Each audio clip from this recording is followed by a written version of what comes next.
Today's day 2, which means yesterday was day 1. But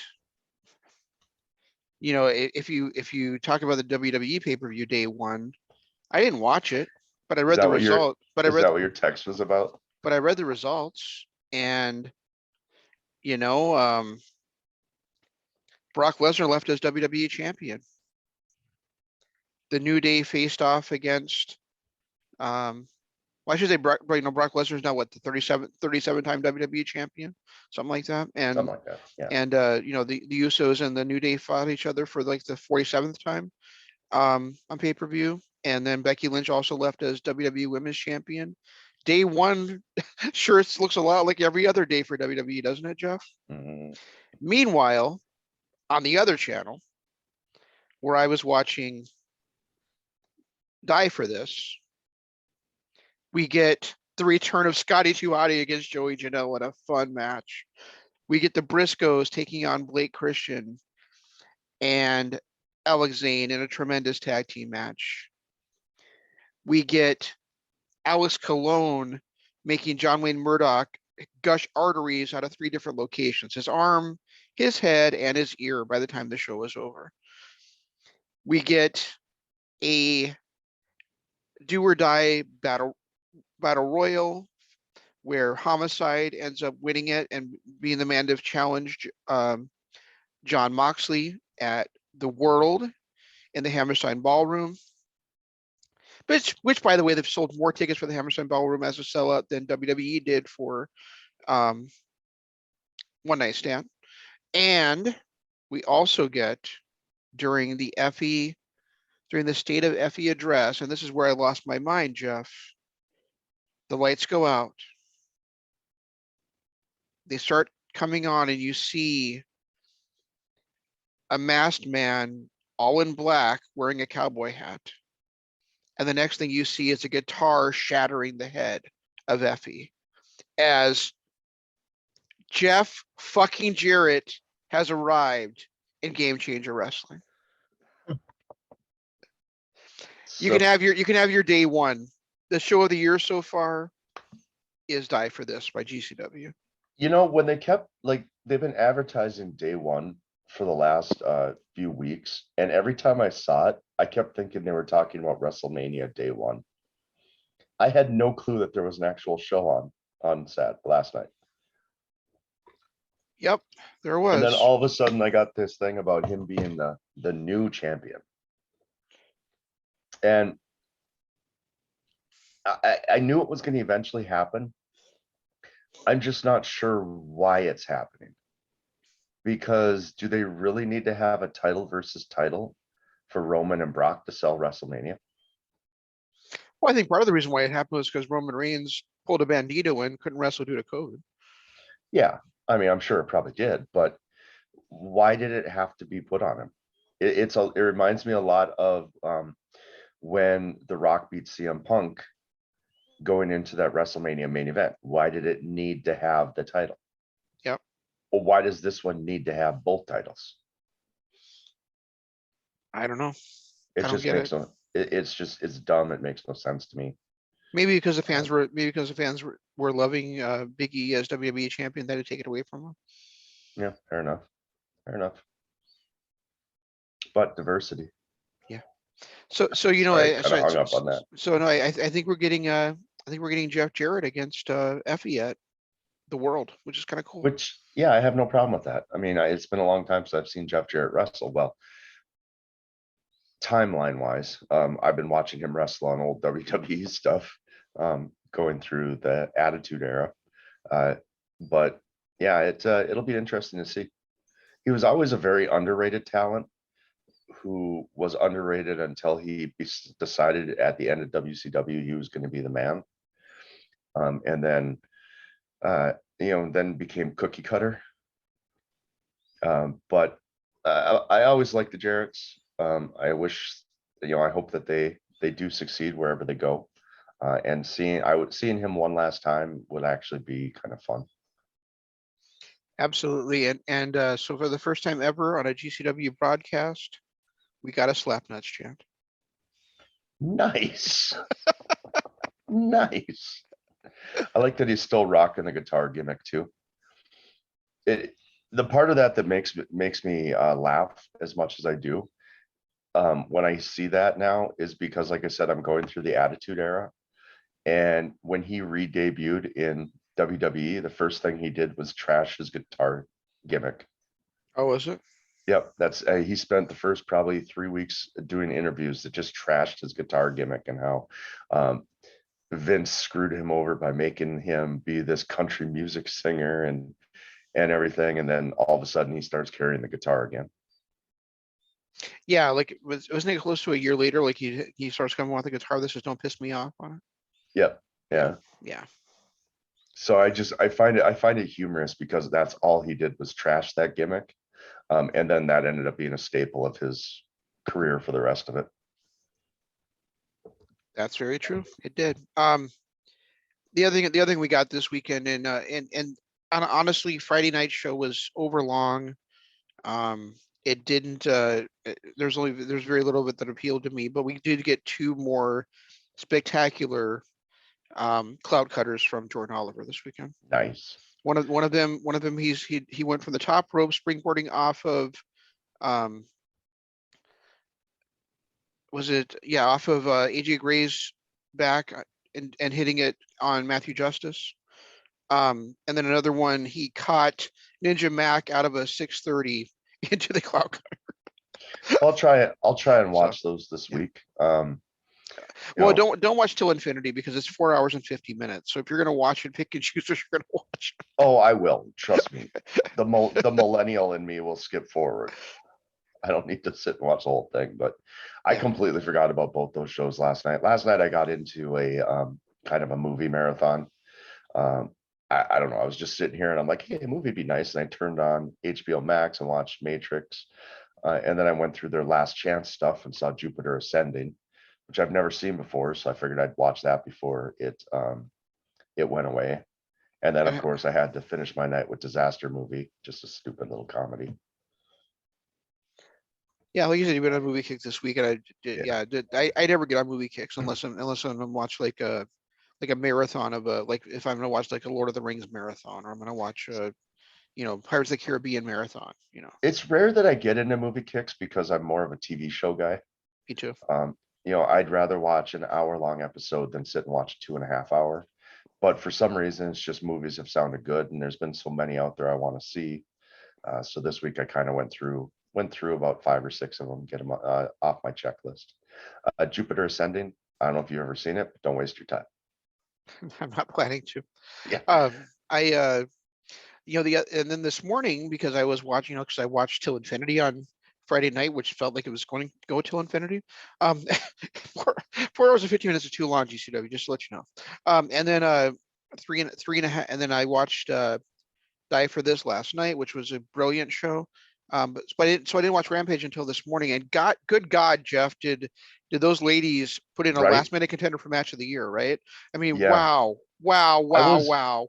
I was kind of disappointed at their placement on the card. That Yeah, should have closed the show. yeah. That should have closed the show. And when you look back at it, what was the last street fight they had on there? Britt Baker versus Thunder Rosa, which closed the show. So I any effort those four put in, the way that they told their stories, the spots that they did, I just that should have closed the show. Yeah, I mean, if you want to criticize it for that, I totally understand that. But I mean, the match itself, Was there's fascinating. nothing. Yeah, it was. It started so hot. It was hot Yeah. all the way through.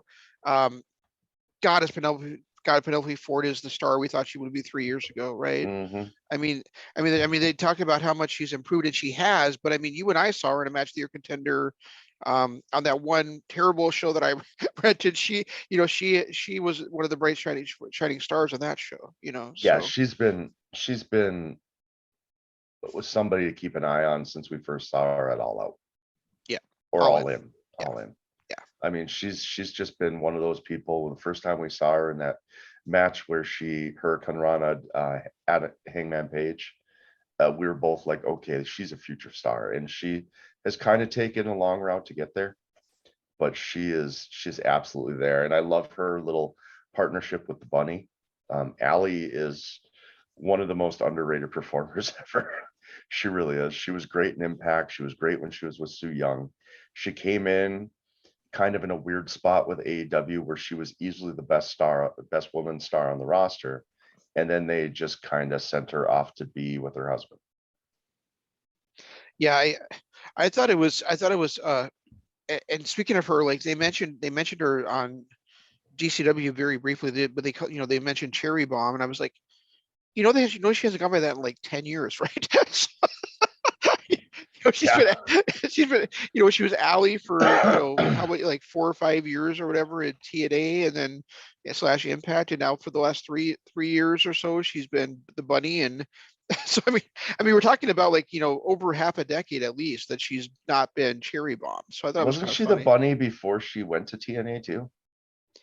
I don't know, maybe. I know she was off and on while she was with them because she was doing independent stuff with Butcher and Blade. Right. But I thought she might have been briefly before she went to TNA too. Could be. I'm just saying, like, she hasn't been Cherry Bomb in a long time. Right, So exactly. so for them to mention that, I thought was very odd. Like, just because they called her Cherry Bomb as if she was never anybody else. And now I gotta pick a new catchphrase for 2022 because now I've used the term underrated performer twice within the first 10 minutes of this. Oh, I know what catchphrase you want to use for the year. No, I don't. Yeah, you want to use "Let's fucking go."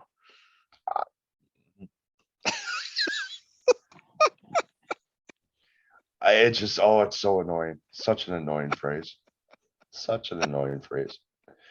Yeah, and the opening match too on with the Acclaimed and Darby with Bowens, Anthony Bowens and Darby was fantastic too. Yeah, it was. Not really sure what the hell Andrade has to do with anything, but now this is the second time we haven't really been sure what the hell Andrade is doing. His whole thing with Alistair or Malachi Black, and now with Darby, I'm so confused. I really like the idea that Andrade El Idolo is just like an agent of chaos. Like he'll just come out and distract any baby face to get their ass kicked by any heel. You know what I mean? Yeah. I love that. I know that's probably not what they're doing, but that it's what it seems like that he is. It's just like he'll come out there and just cause chaos. Remember that happened with the Dark Order after Brody Lee passed away, is they were just the people that were helping all the faces. They didn't care. They didn't care who it was. They didn't care what relationship it was. It was like for 5 months they just made the run-ins. That's true. Yeah. So yeah, speaking of, I was gonna say, like, Rampage was a great show all the way through. I mean, yeah, it was. It typically is though. Right. But I mean, you had mentioned how you didn't like the placement of the women's match and stuff. But I'm just gonna say, like, Paige and Cody were awesome too. I mean, they're right. And Cody, like, that's the best. That's the most I like Cody, and I don't know how long. I mean, he was aggressive. He wasn't showboating that much. He really. And he had the black tights on as opposed to the white tights. I mean, there was a lot of things to like about Cody in that match, I thought. So you're saying he was playing the heel like we wanted him to for the last year and a half? Quite a bit, and I'm not buying that T-shirt. I mean, fuck that. I didn't see the T-shirt. The T-shirt. Oh, you didn't see the T-shirt he's wearing? No.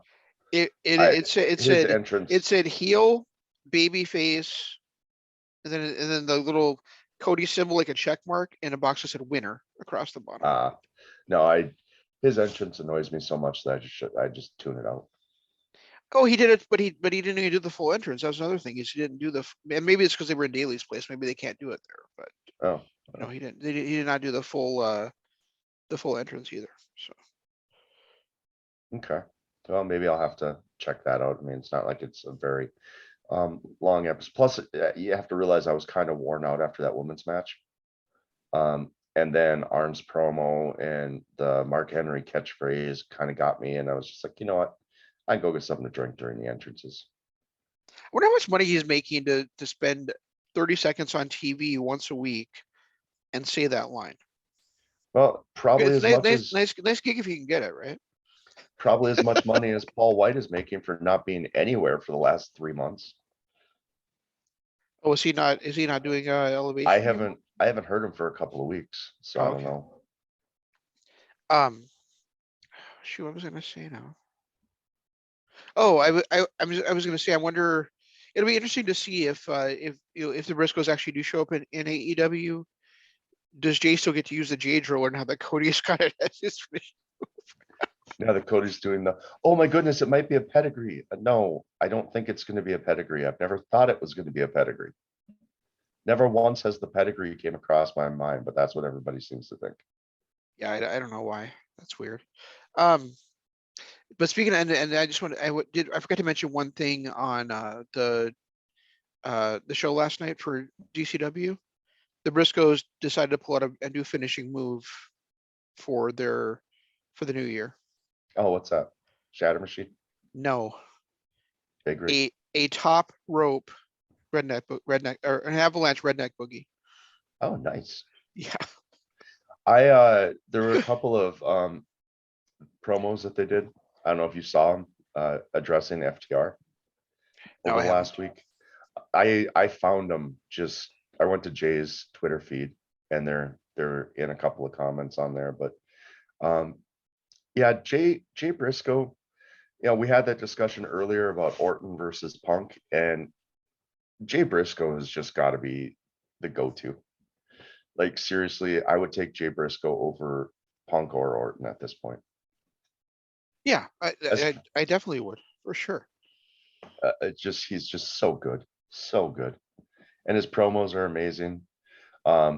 It's weird when you watch them that there's such a, I don't want to say talent difference, but between two brothers that have spent their entire careers together, there is a noticeable difference between the two.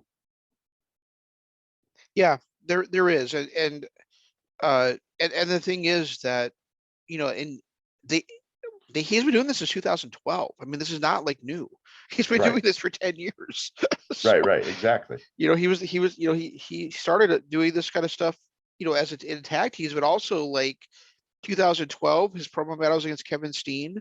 He had, and then when he and Mark were kind of in limbo trying to decide what they wanted to do with their careers, he had this incredible promo that he put out on YouTube, like, about how, and one of the lines in it was talking about Ring of Honor, and it's kind of, and really, I mean, even 10 years later, it's still true, is, how you ever expect to reach the promised land if you keep tiptoeing through the fucking wilderness, and Yeah, he yeah, had one so line about how back in '05 they were changing the game while your bosses were running a little YouTube channel. Um, right. it just, the lines that he comes up with, things he says, the intensity, everything about it is just, he's light years, and I hate to say it, but light years ahead of his own brother. He is for sure, and and that's not, and honestly, that's, guys, that's not to take anything away It's, from Mark Briscoe. Mark is a great wrestler too, yep, and and a I love great promo I and a love great everything, but I love his gimmick. I love his, I love the whole redneck kung fu thing. mhm, Redneck fu thing. I've always loved that. But yeah, it's just that Jay is that good, he, and that's why I have said for how many years now, Jeff, when you and I have had a discussion that, if Ring of Honor had made him their Ric Flair, instead of trying to make it somebody like, Jay Lethal Jay or Lethal. Adam Cole, then I think they'd be a lot better off than they are now. So Probably. I think that they work together as a tag team though, so it's hard to make him the heavyweight champion all the time when he and his brother are doing tag teams. yeah, and I, the other thing I believe that, you argue with me a little bit about, but I think you understood where I was coming from when, after that brief discussion we had, is I believe that the Briscoes are responsible for the current style of tag team wrestling everywhere in the world. Yeah, and I mean, when you look back at it, yeah, they kind of started it where the Bucks and other teams took it to a new level. But they really did kind of first introduce the current tag team style of Yeah. good tag team wrestling, not the crap you see on WWE. Right, but they they originated that style of, started off as a tag match, and then eventually it just becomes like two Just on two, two on chaos. two on two spot fest, chaos. Yeah. Yeah. So, and I mean, and and and yeah, I mean, I agree that the Bucks took it to another new level along with like the Lucha Brothers, and you could probably throw the Usos in there. the Usos are a good example. Even the New Day, Yep. PNP, but the Briscoes were really the guys that that originated that style, and like everything else, that style evolves over time, and the Briscoes still hold their own in it. But yeah, Right. I do think that um I do think teams like like the Bucks and the Lucha Brothers owe a lot to the Briscoes as far as Yeah, I you know, agree. And I making them mean, making that style more mainstream and giving them an opportunity to therefore have a different canvas to paint on. but when you look back, that style's kind of been there, but not to the extent that Jay and Mark did it. They always had that little bit at the end where it was both teams kind of going back and forth after a hot tag or something, but nowhere near to the level it is now, Right. and nowhere near to the level that the Briscoes did. Right. Like I understand what you're saying, where a lot of times it would kind of be the finish to a match, whereas the Right, Briscoes turned it into, the majority of the match, or at least half the right. match. Well, and when you think about it, it was what, 2007 or 8 when they kind of flirted with WWE. When they went over and they were, looking at signing contracts with WWE and everything, and then eventually turned them down. They were in 07, 08 the hottest tag team in the world. To the point where the WWE was looking at not changing who they are, but keeping them for what they are. And then, of course, they eventually turned it down because of whatever was going on. But How long would that have lasted, Jeff? A oh week? God, maybe a week and a half tops. I mean, That's hilarious. You said that. I mean, they couldn't even. I mean, they couldn't even keep a tag team that was like pretty much tailor made for them, the same. You know, right. and I'm talking specifically about War Machine. I mean, they couldn't keep them the same. So why the hell would they keep the Briscoes the same? Exactly. But it was funny because in an interview, they had actually talked about that, about how they were, the WWE was saying, yeah, you won't have to change up much of your gimmick. And they eventually turned it down because they didn't want to go to developmental. They didn't want to go to Ohio Valley. But I mean, when you look back at the Briscoes, and I did a little bit more research after that conversation with you. And yeah, in 07, 08, they were the hottest tag team in the world. Yeah, fantastic. And that was 6, 7 years before the Bucks became the best. Yeah, I mean, even we've been watching, which we haven't done now in, I don't know, 6, 7, 8 months now, but we were watching our Ring of Honor like 2011, like them against um not only the Kings of Wrestling but also against All Night All Night Express. Oh Express my was God, just that outstanding. yeah, and that whole thing that they did again with All Night Express, and then they started to feud with House of Truth right before we stopped watching. Right. But yeah, their matches with All Night Express were, and then their matches against World's Greatest Tag Team, That's true. Yep. or Wrestling's Greatest Tag Team. They were just, both those were just amazing brawls, just amazing matches, time and time again. Yeah. And then there was that four-way as well, with Wrestling's Greatest Tag Team, All Night Express, and Kings of Wrestling all in there with them in that four-way Oh, I elimination forgot from about Best that in the World that one too. 2011. Yeah. Man, they had just I mean, we watched what, about a year and a half worth, and just those three against Kings of Wrestling, then ANX, and then uh Wrestling's Greatest Tag Team Yep. were just three straight teams that they were just delivered time and time again. Yep. And I guess we're always turning this into an all Briscoes Briscoes show, but one more thing is I also want to say that they were the anchor of the greatest TLC style match of all time. That incredible final battle match with them against the Bucks SCU against and the against Bucks. SCU. And remember though, the right before that, they had the matches against God, that Uh, were right that after that, ladder right match. right after Was that, it it was right like, after that? yeah, That it ladder match was. against God that was outstanding. Yep. Oh, geez. Now I just want to go back through and watch Briscoe matches over and over again. You're welcome.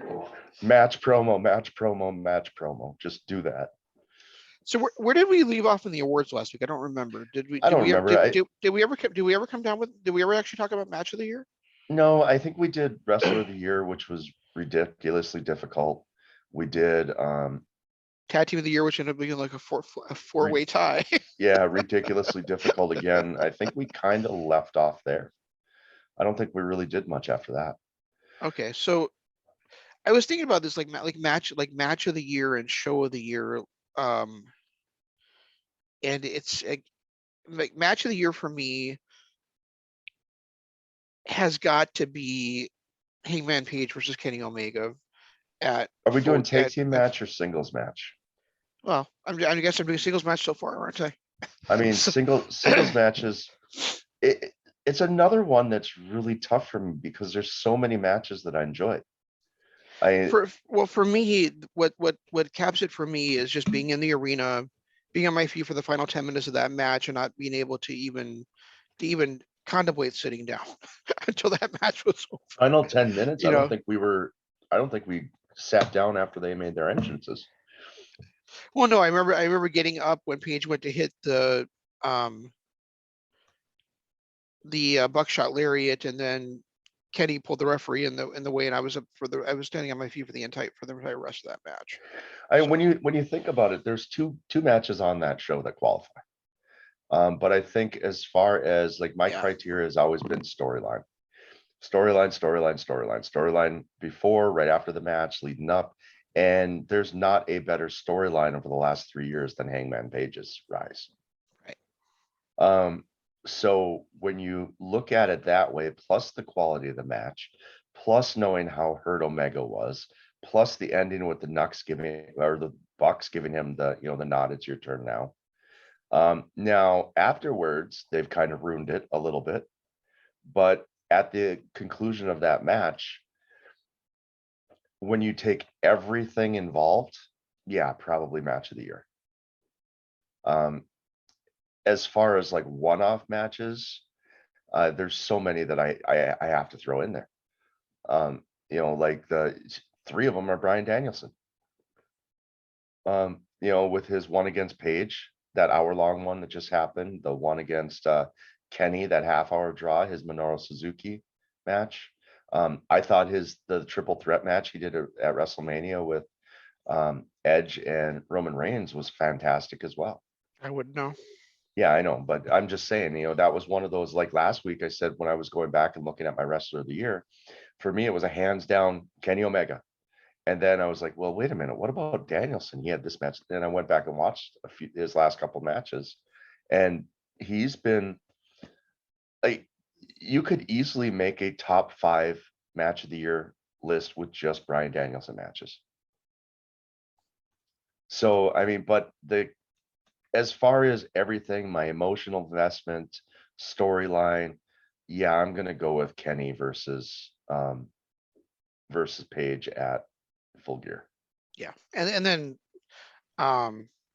like you mentioned the other match of that show, and just for like, if you were only focusing on in-ring action only, I mean, MJF versus Darby Allin was almost a perfect match. I mean, yeah, and it really was absolutely outstanding between those two. And we saw Max pull out things we'd never seen him pull out before. We saw him act, in a very veteran way, save Darby Allin's life. We saw that rolling spot was still one of my highlights. Yep, that was fantastic. And then you look at the way he won the match after saying he could beat Darby Allin with just a headlock and the headlock takeover, and finishing it that way was, that match. And then not only that, but those two guys, in a spot where they had to open a show that was closing the way the show was closing, and they pulled it off in spectacular fashion too. I mean, those guys deserve all the accolades for that match. Exactly.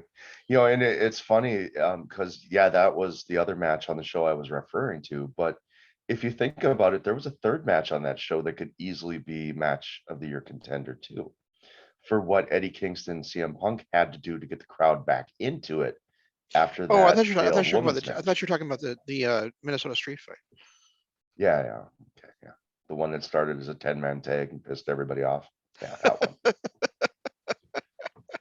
But I mean, if you look at just that full gear show alone, there were 3 that could legitimately be match of the year contenders. 4. 4? Yeah, but that's a tag match. No, Danielson versus Miro. Oh yeah. God damn, that was a good show. I'm glad I saw that live. And then and then we go to All Out. I don't maybe I'm having a hard time remembering All Out, but I just remember being excited the entire night. But I'm having a hard time recalling the card. All Out was more for its atmosphere and surprises than it was for the matches. There were still great matches on the show, but I mean, we're talking about like Moxley versus, can't think of his name, the Japanese dude. Suzuki. No, Suzuki showed up as a Oh, surprise. It was yeah, Blue Justice. no, not him either. Can't think of his name though. And I then thought it also, was him. and then also it was, we got CM Punk versus Darby Allin. We had the Bucks versus the Lucha Brothers in the cage. Oh, Moxley and Kojima. Kojima, that's it. Satoshi Yeah, Kojima. and then you had Britt versus Chris Statlander, which was a fun match, but nothing overly exciting. Miro versus Eddie Kingston was good for what it was. Oh no, that was excellent. That was an excellent match. Yeah, but it was, compared to the work that Kingston has done with other people, might have been like his 4th or 5th best match of the year. We also had Kenny versus, we had Christian Jericho versus Cage. MJF in the career match. We had Christian Cage versus Kenny Omega. Yeah. Punk versus Allen. Yep. Yeah, there was a lot of good on here.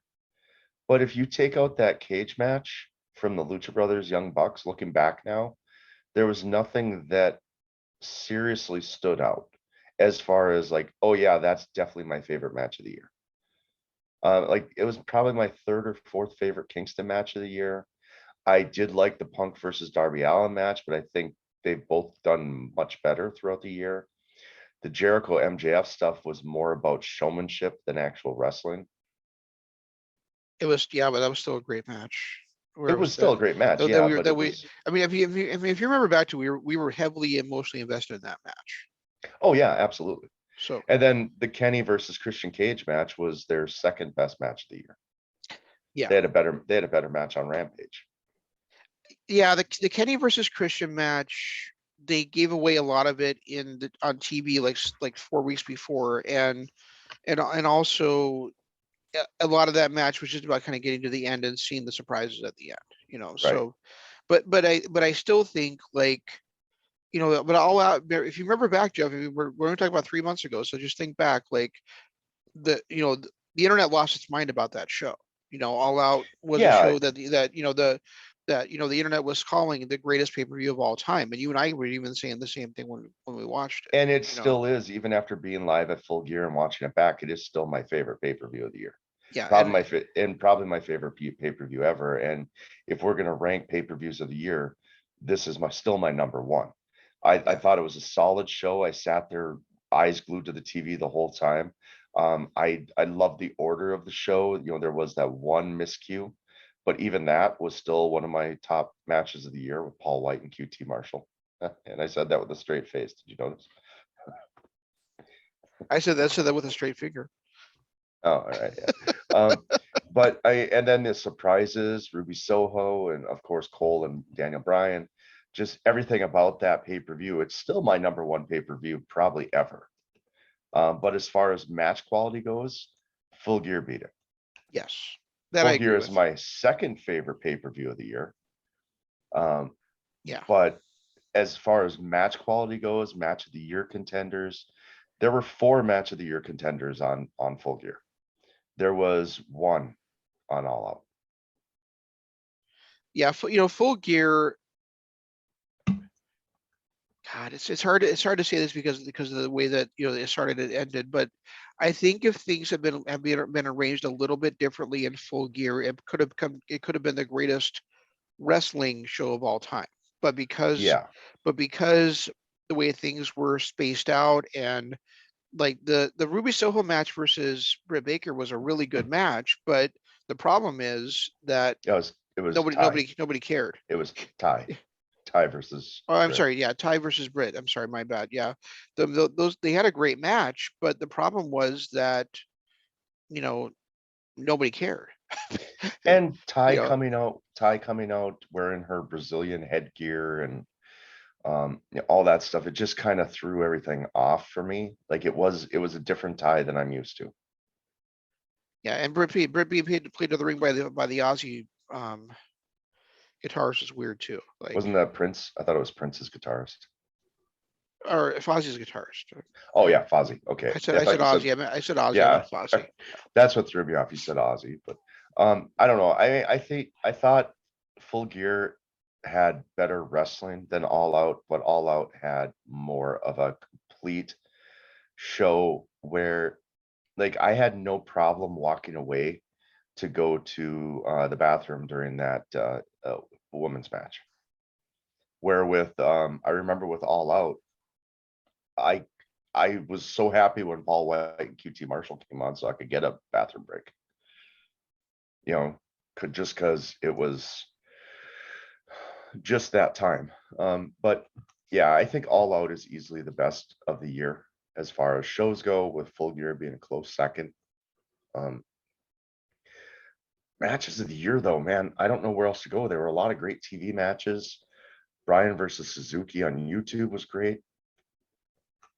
I'm trying to think in other well, Jesus, that whole both matches, Shingo versus Osprey.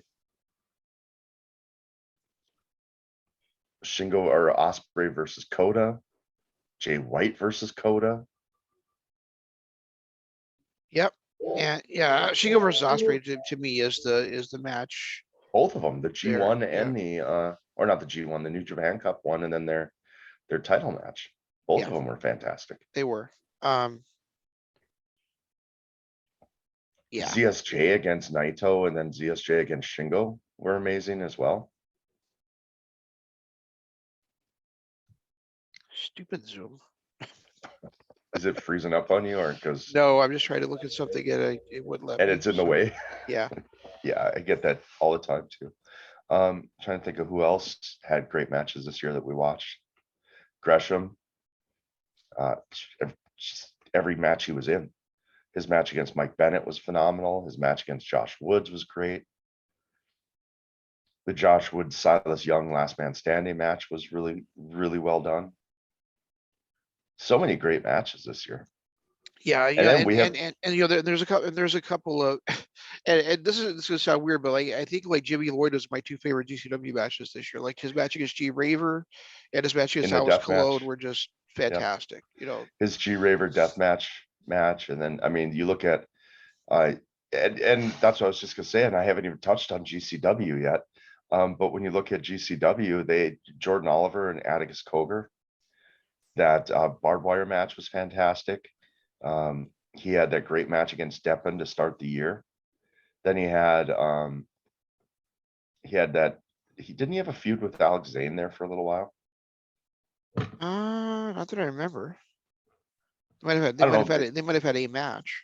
All I know is Jordan Oliver and his matches this year easily, like I said, to me is my most improved and my second favorite, well, third favorite wrestler of the year. Yeah. So, and it got to a point where I was actually calling him the next best bout machine. He was that good. Yeah, and that's the other thing I was thinking is like, we were talking about All Out and we were talking about Full Gear, but then GCW had shows like Highest in the Room, Yep. And they had a show like, Three Cup Stuff was fantastic. Three Cup Stuff, the Art of War Games. I mean, Yep. they really brought it to the latter half of the year, so. Yeah, and considering we didn't really find them till the latter half of the year, that just shows how much we probably missed. Exactly, yeah.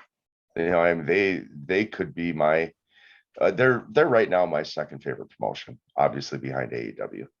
Yeah, I mean, and here's the show you were talking about, Jeff, with Jordan Oliver versus Alexander. I mean, here's the lineup, guys. I mean, it was Tony Deppen versus Ron Funches was a hell of a fun match. Right. Dickinson versus Jacob Fatu was a fun match.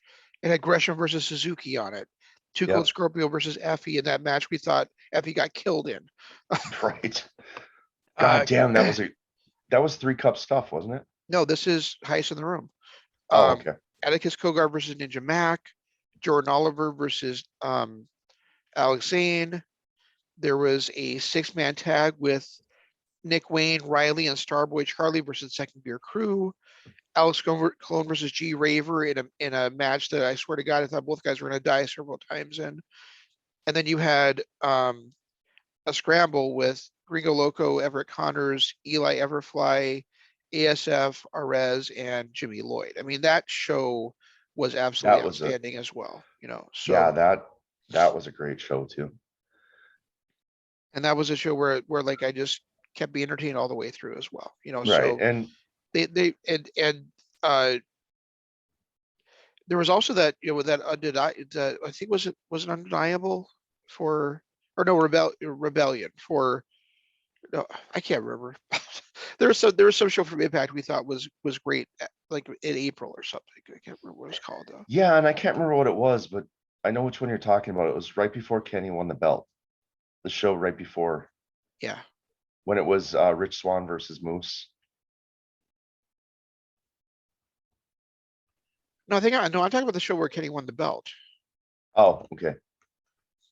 Because you and I both thought that, because that was also where we saw W. Morrison debut, and oh, right, yep, you're right. W. Morrissey, and yeah, you're right. Net, it really sucks that company has just faltered now that they cut off their AEW crossover stuff.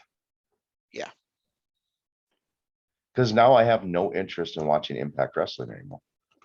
And I know at the beginning of the year, even really before their AEW stuff started, I really did have some interest in watching them. Well, I just I feel like they get in their own way a lot, and I feel like I'm sure they'll get it right at some point, but I feel like this is a company that I loved when they originally came out, that I loved for years, but I feel like the way they're booked now, they overbook it. They overbook it in terms of everything. They have to make sure everybody gets on every single card, and regardless of whether it makes sense or not, and they just wait too long. They either wait too long to push somebody, or they have title reigns that last a month, or like Moose. I mean, Moose should have been champion 2 years ago. Yeah, exactly. Morrissey, they've buried since he came out really strong. Now all of a sudden he's kind of an afterthought. Where when he first debuted, he was the next big monster. And Ace Austin constantly feels like he's lost it. He's in limbo, Right. So. And they keep putting him with different, like now he's with Madman Fulton, which to me still doesn't make any sense. I love the pairing. I just feel like they go nowhere together, And I haven't even heard Sami Callihan's name in 6 months. since his match against Kenny. I haven't heard the guy's name. And 2 years ago, he was the greatest wrestler on the planet. Like he was our wrestler of the year 2 years ago. Matt was 3, he was 2. So it just, they're like rudderless, and it doesn't matter. It's ever since the Jarretts sold to Dixie Carter, or sold to the Carter family, that show has had ups and downs. It's seemed like it's rudderless. It just doesn't seem like they can keep their talent. When you look at that roster that they had from 2009 to 2012, there's no reason why TNA shouldn't have become one of the best promotions in the country. Yeah, and they, not only that, but they had a network that really wanted to support them, and they soured that relationship. Who was that? TNT? No, Spike. Oh yeah, you're right. Yeah, Spike really wanted to, but Bischoff had to move them to Mondays. That lasted like a month, dude. Was it? I Yeah. thought it was longer than that. Not. I mean, it wasn't very much longer than that. If it was, but no, I mean that had nothing to do with it. It was mostly. Anyway, I guess it's neither here nor there. But I mean, Spike really wanted that them to succeed, and you know, TNA screwed it up. So. Yeah, which they did a lot of after Dixie Carter took over. So then they ended up on like Destination America, and things like that. At least they still had a TV deal. They didn't just get relegated to YouTube like NWA was. Yeah, but Destination Anywhere. Fair enough. Fair enough. And even now they're on Access and they just can't get any footing. And it doesn't make any sense to me because I think Scott D'Amore is a hell of a wrestling mind. I like the Matt Striker, D'Lo Brown combination on commentary. I don't think it distracts from it. I don't know how they're still booking themselves into a corner with all of the changes they've had over the last few years. Yeah, they really do feel like an organization that's always snake bit. Like, their champions win, and then they sour on the champion, and the champion leaves. I mean, they have no consistency there for the last, long time. So. Yeah, how many people are still there that have been champions? I think there's really only 4, isn't there? Eddie, Sammy, Rich Swann. Well, Rhino Moose. has been their champion, but he's come and gone so many different times. Right. Yeah. And now he and Heath are a thing. Good for him. Yeah, exactly. Heath and his 17 kids or whatever the fuck gimmick was. Right. Anyway, so I don't know. Those are my 2 matches of the year. Outside of those 2, I don't know where I would go. Honestly, there's been so many great ones. Yeah. So many great ones. And of course, those are my 2 pay-per-views of the year. I think highest in the room would be number 3. Yeah, I think it is for me too. And we talked about this before, but like NJPW, it's hard to pick a show of the year because there's so much filler on all their shows. Mm-hmm. Yeah, I mean, even Wrestle Kingdom felt flushed out this year. It's coming up in 3 days, baby. Dominion had multiple tag matches. Yeah, NJPW really didn't have much. If I had to put one, I would say the NJPW. Oh yeah, that's the other one we did last week is Moments. And again, we couldn't narrow anything down because there was just so damn many of them. But I did. Punk, I said Punk was mine. So. Yeah, I can't remember what mine was, but Punk's return was mine, and my number 2 was Ric Flair showing up in AAA. Yeah, and I think mine was Adam Cole's surprise. Yeah, I think as it number was 1. But anyway, they had that pay-per-view when Will Ospreay showed up, the NJP Strong pay-per-view that I thought was pretty solid. Yeah, that was good. Yeah, NJPW. I don't know if I'd put Strong's, that as yeah, they've been solid, but nothing I would put up there with, GCW or AEW. No, I don't think I could either. I will say another one that deserves to be up there, maybe my number 4 SummerSlam would be Final Battle. Oh, I thought you were talking about SummerSlam. SummerSlam? I didn't think I've watched SummerSlam. No, you did. You watched SummerSlam and you hated it. Oh, that's right. Other than the Edge versus Seth Rollins match, you liked. But the Cena versus Reigns match was fun. I just didn't think it was as good as you thought it was. Oh, it's clearly a 5-star match. That's maybe the best match Reigns has had in his career. So. But that was also the Becky Lynch disaster. So it was. Yeah. We won't talk about that anymore. But no, now I lost my train of thought. Yeah, Ring of Honor's Final Battle. I thought was fantastic. Oh, Probably thanks. the best Ring of Thanks. Honor show I've seen in years. Yeah, that very reminds me. Another match that deserves consideration for match of the year for me personally is Jonathan Gresham versus Mike Bennett from Yep, I was it? mentioned that one. Oh, did you? Okay, from I Yeah, think it was from Best of the World, right? yeah. That was one of my because when I was running down matches, Yeah, I mentioned that one and the Gresham versus Woods match. I thought was great.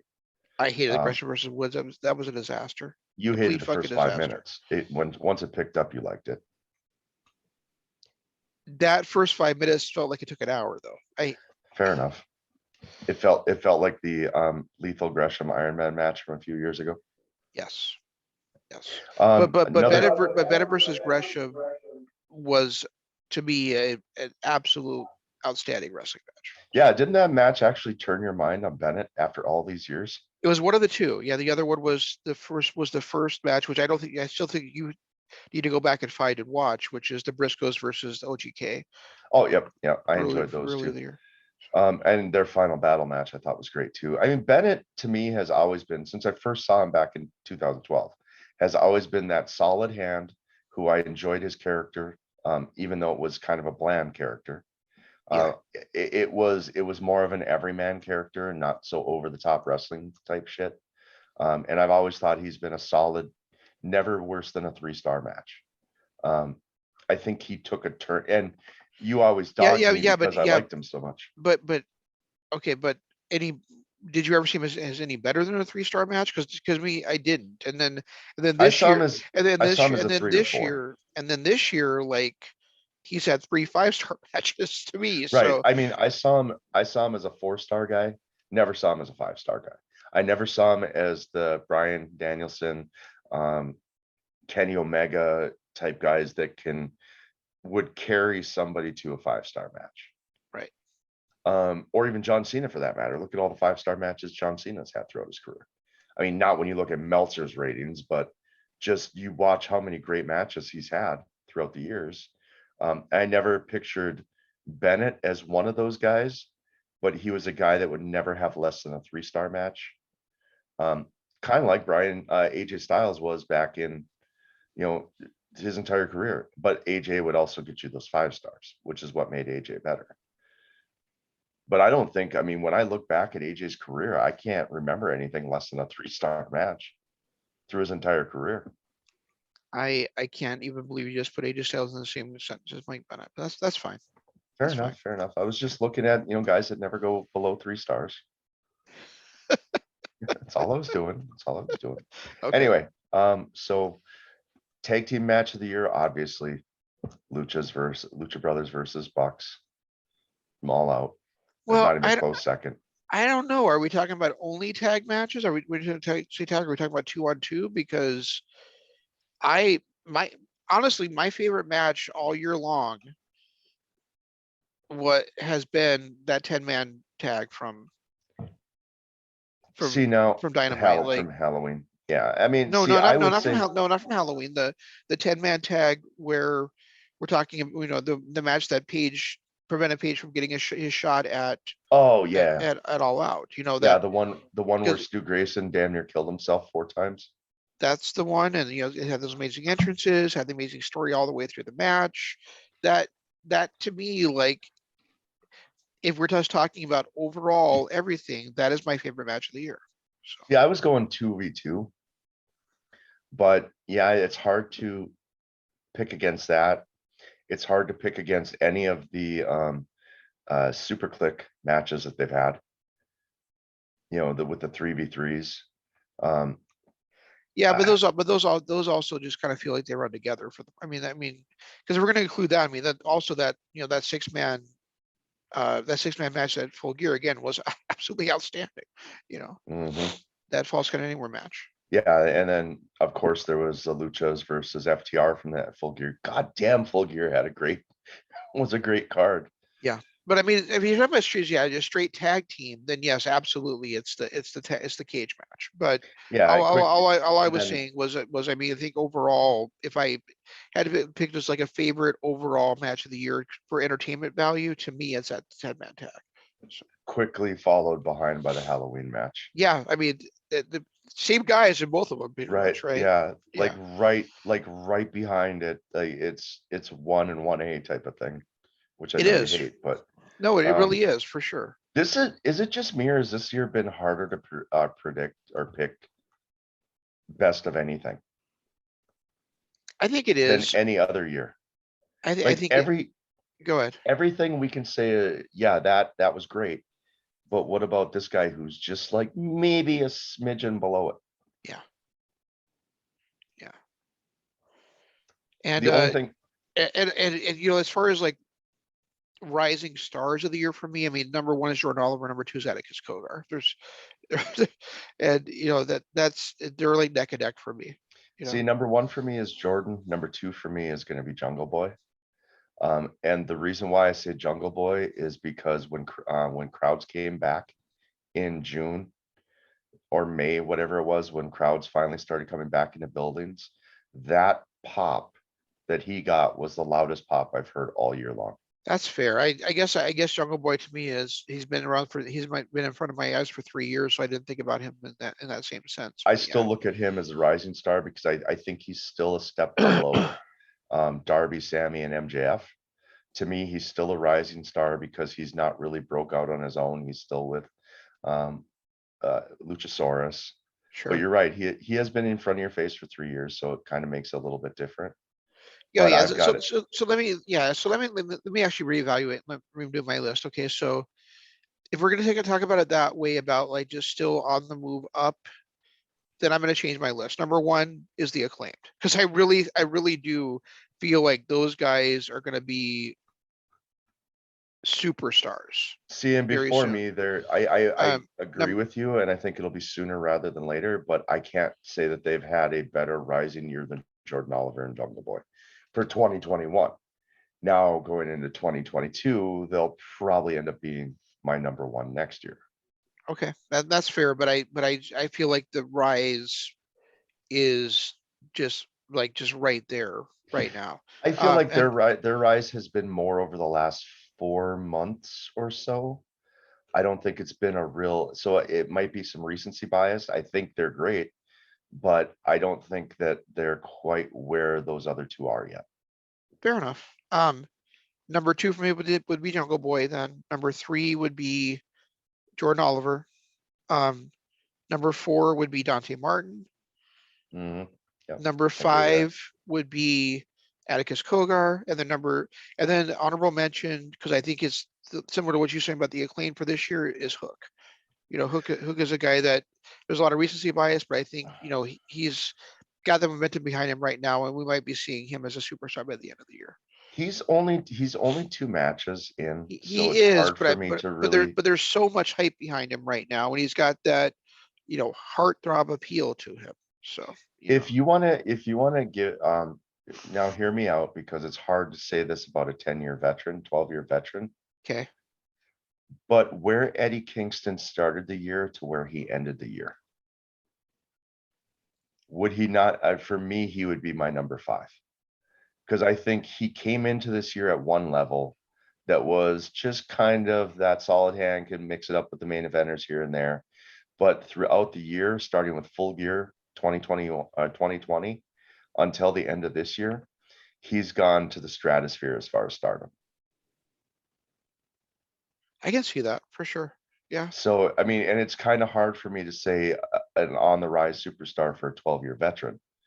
But where I look at where he started this year to where he ended it, he's got to be one of the best rising stars out there.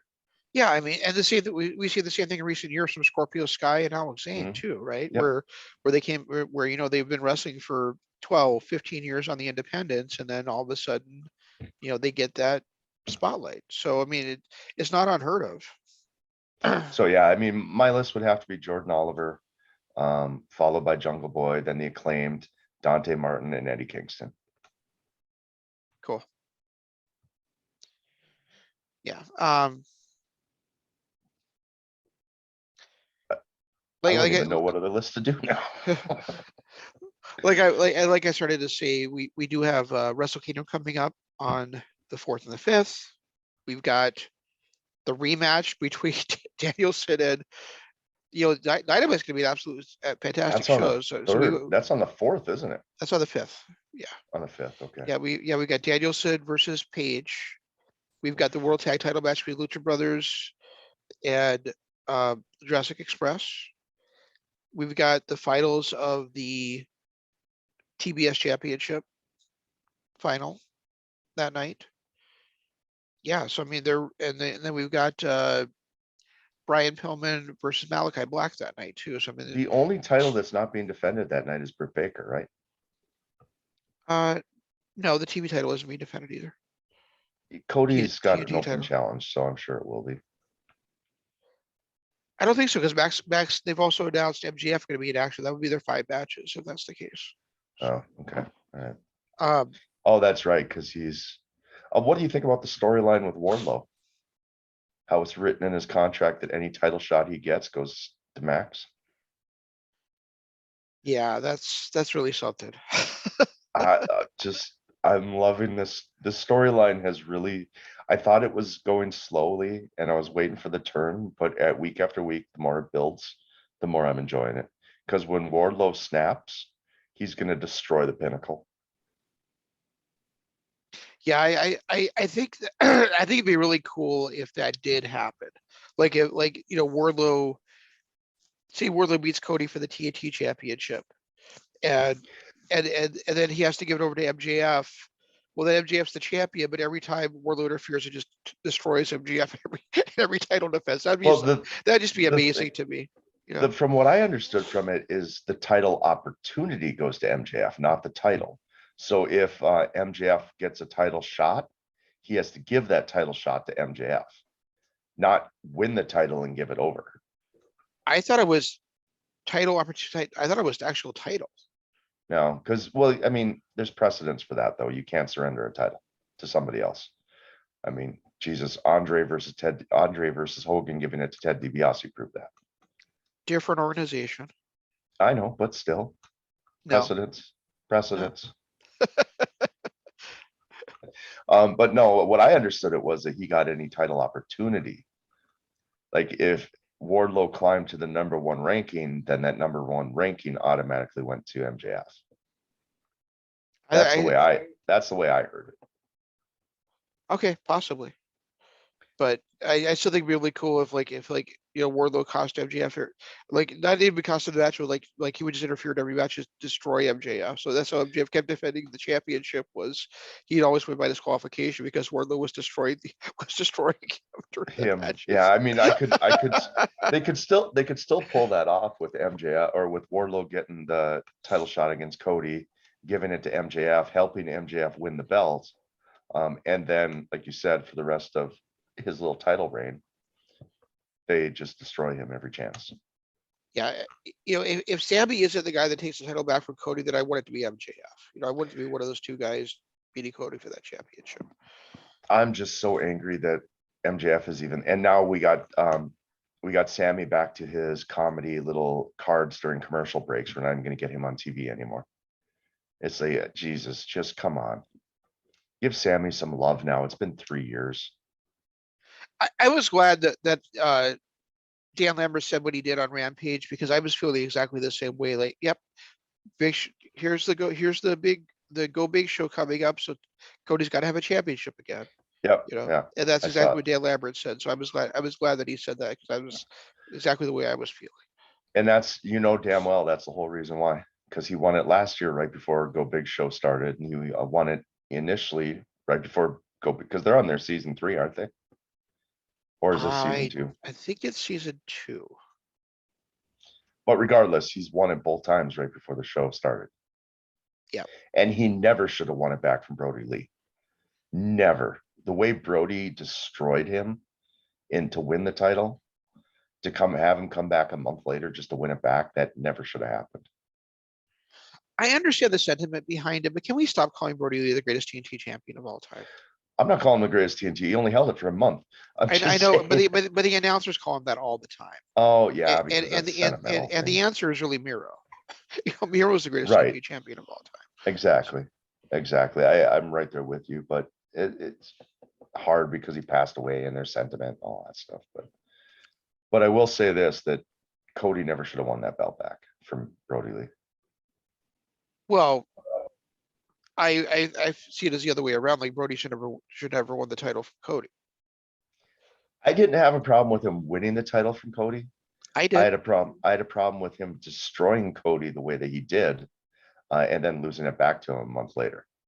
Yeah, but remember what? But I do because simply because of what I said. You know what I said, and I stuck by it the whole time was the TNT Championship was not going to mean anything unless the guy that beat him for it was Darby.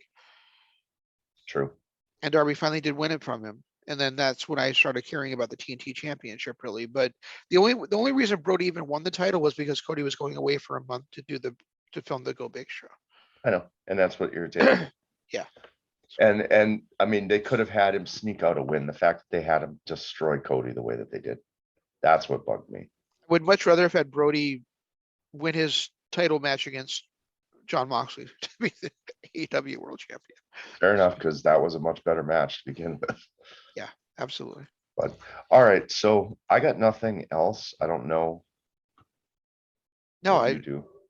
I This didn't know if week? I didn't know if we are gonna do a preview for Wrestle Kingdom or not. Other than that, if we're not going to, that's Yeah. fine too. So We're already over an hour. I mean, when you look at the show, we got Shibata that might be on there. Or is he still to be determined? I don't know. I haven't looked. I own night 2 is where my eyes are. Osprey versus the winner of Kota or of Shingo and Okada. Well, That's kind of I where I my will eyes be are going. I will be staying up those nights to watch those shows. So Yeah, I won't be. yeah, you probably didn't take the days off. I couldn't. What do you mean? What do you mean you couldn't? I have too many days off. I have to take in the next couple days or a couple weeks. Oh, okay.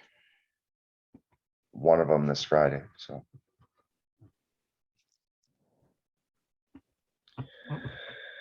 I wish I could care about the Desperado versus Takahashi match. I wish we weren't a 3 days away and still don't know who Shibata's facing. The match will be contested under cage wrestling rules. Strikes will be prohibited. So it is an exhibition match for Shibata. Yo versus Show.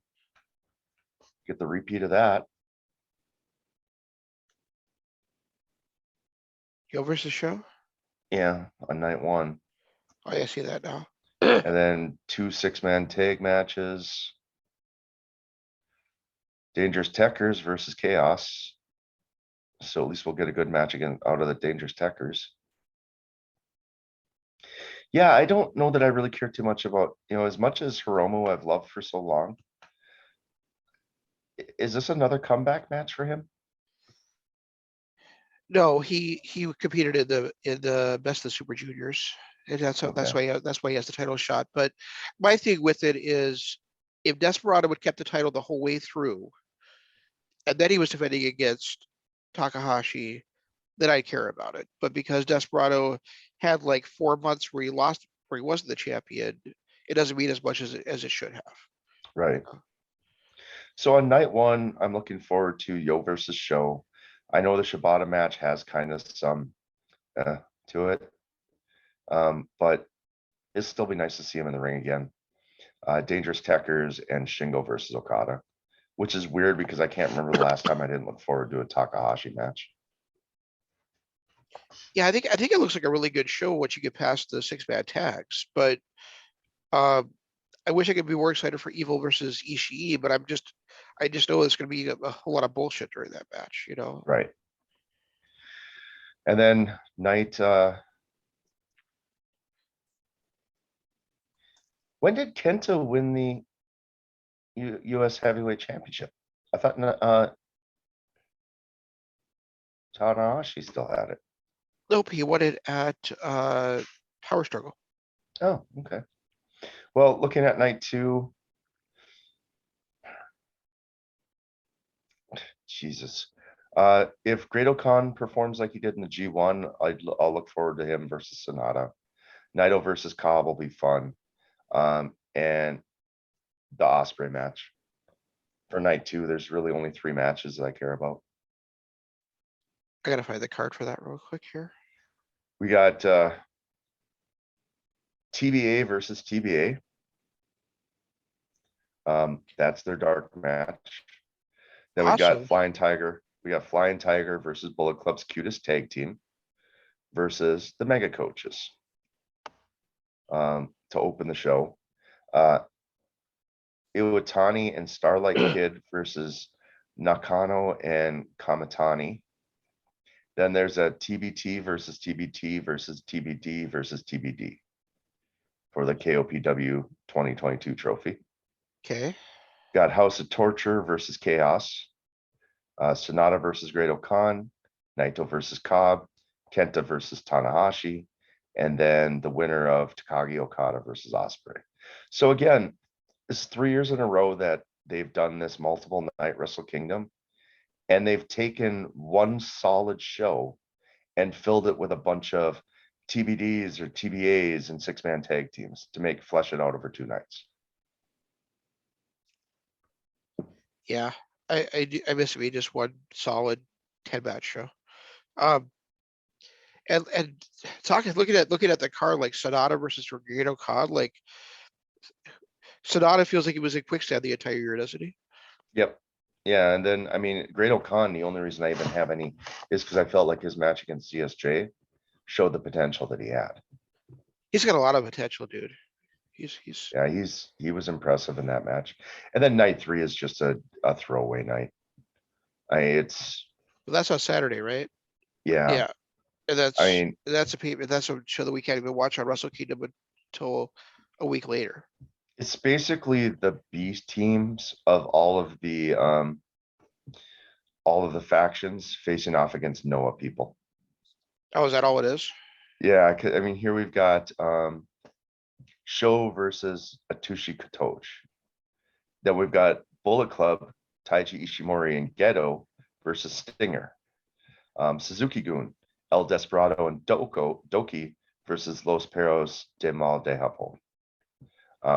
We've got Chaos, Ishii, Goto, and Yoshihashi. And 6 or 9, Master Wado and Taguchi versus a bunch of people I'm not even going to try to pronounce. Suzuki-gun, ZSJ versus Kanemaru versus somebody from Noah. Then Suzuki-gun again, Taichi, Minoru Suzuki, and Taka Michinoku. Then House of Torture, Evil and Dick Togo versus somebody from Noah. Then you've got Okada and Tanahashi teaming up. Yeah, I see that against Muto and Kiyomiya. Yeah, I mean, it looks like I said, it's a bunch of just random tag teams and B teams going up against Noah. So there's really not yeah, okay, ZSJ is great. The main event looks like they've got pretty much the entire faction against, well, except the whole faction, I guess. But outside of this, there's really not much that I care about on night 3. There's nothing I care about on night 3, care about watching. Yeah, I agree. I mean, night 3, I would probably watch that tag team match, but that's pretty much it. Yeah, the main event with Yeah, LIJ versus Okada and Tanahashi versus Kiyomiya and Muto. That match I will probably watch, but the rest of it, no. the history with Okada and Tanahashi, I don't know that I can watch that. I can't watch those two team together. Okay, then don't watch it. And I won't. It's like I ordered some sriracha bourbon wings the other day from Boomtown, and my wife goes, that sounds gross. I said, they don't eat any of them. So, Yeah, you don't have to have them. But yeah, I don't know. They're just, these 2-night shows are ruining NJPW's pay-per-views. they are. I want to say something again that I said at the beginning of the show that I'm not sure if you caught what I said or you even cared what I said, but Probably a little both. WWE ran One Night Stand at the Hammerstein Ballroom. GCW is running the world in the Hammerstein Ballroom, and GCW has sold more tickets than any other event in the history of the Hammerstein Ballroom for this show coming up When, on January 23rd. okay, I didn't hear you say that. So, but when was the one night stand done? Back in 06? Like 2006, yeah. And now 16 years later, GCW has sold more tickets than any other event in the history of that venue. Has So anyone run a wrestling event there since 06? it doesn't. I don't. Yeah, I think they have. But my point is that GCW has showed the most tickets there ever, not just as one night stand, but ever. No, I So, know, I know, I so know what you're saying, but it just, yeah, Ring of Honor. I'm sure. I'm pretty sure. I'm positive Ring of Honor's run it since 2006. it is still impressive when you consider 06 was really before the PG era kicked in.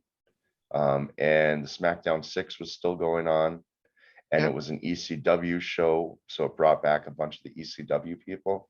yeah, It's amazing that, they were really kind of still at the height of their popularity, and they couldn't sell it out, but GCW can. yeah. It's Just it's show just shows how great GCW has been. yeah. I'm very impressed by that, and it's gonna be it's, and I don't care, but it's the most expensive GCW show ever as well. It's $25 instead of their usual 15. So 25 bucks still isn't bad for the quality they put out. no, not at all. Like I I said, really, I don't care, and I know it can't be cheap to rent the Hammerstein. So right. And I just hope that they can someday tone down the language and get themselves on national TV. not necessary. They'll have to tone down the language a little bit. No, not necessarily to be on national TV is what I'm saying. Yeah, but I just don't want to be, breaking the bank once a month to watch them. I know you've been the one doing it, but ultimately it's just not. You don't want to break eh, my bank. Yeah, I don't want to break your bank to watch them. I equate it to when TNA was first starting out, where I would, and at the time, like I financially I couldn't afford to buy their shows every week, so I bought them every other week. Right, So I mean, I have no problem with it whatsoever. That's if that's their business model, it's their business model. I don't have to buy every show, and I don't buy every show. right. I wish I had bought till infinity, but I did. So, but though if they're and they also don't run shows every week. I mean, it may be every 2 weeks or once a month, whatever. So Yeah, it usually seems about once a month they've got a pretty decent show on, and they're worth it. The quality of yeah. shows that they give us is worth it. They would really have to cut down Nick Gage's intro. Um, and the announcers would have to clean up a little bit of the language in order for them to make it to TV. But I think their current product, they could easily go to TV with just cleaning up language. Yeah, he hasn't been around for like 3 months, so I'm wondering what's going on with Nick Gage too. So I don't know. But yeah, um I think their product could easily transform to TV. We've proven with AEW that we can do death matches, and people eat it up as long as it's not every week. Um, they proved, with ECW that the hardcore style does work on TV. I personally love Nick Gage's interest, but I see what you're saying. Like they have to cut down some of it for sure. And I can see why for the casual fan, when you've got an interest longer than David Starr, with introduction longer than David Starr's, it's maybe gets Right. to be a bit much. God, I miss David Starr. But yeah, that Hoo ha, David Starr. Oh, hoo ha, David Starr. right. Yeah. All right. Well, then I don't have anything else. Wrestle Kingdom, enjoy. I'll pick and choose my millennial matches. Um, Unfortunately, it doesn't look like when we're 3 days out, we still have TBAs. Yeah, Kind of annoys me. I get that. But the TBD one is because they have that Rambo the The night Battle Royal. before. Yeah, so Yeah, they have the Battle Royal the night before. um, So that one I'm okay with, but it's the TBA versus TBA. And then the Shibata versus TBA. I mean, Shibata is somebody that you should be building his great return.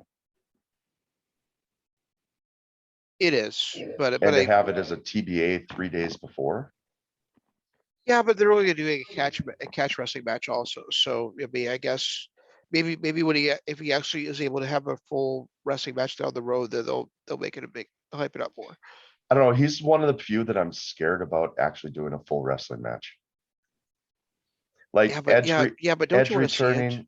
Don't you I want, even if do, you're but scared of it? Edge returning after the way he retired was kind of a little bit, but at least he had, a long time to recover. And his wasn't one more shot to the head, you're going to die. It's like you might be crippled. Shibata, they literally said another hit to the head and you might die. That's true. So even Daniel Bryan, when he came back, was still, it wasn't a one more shot to the head, you might die type of thing like it was with Shibata. That's fair. So as much as I want to see him in the ring again, I am really scared about it.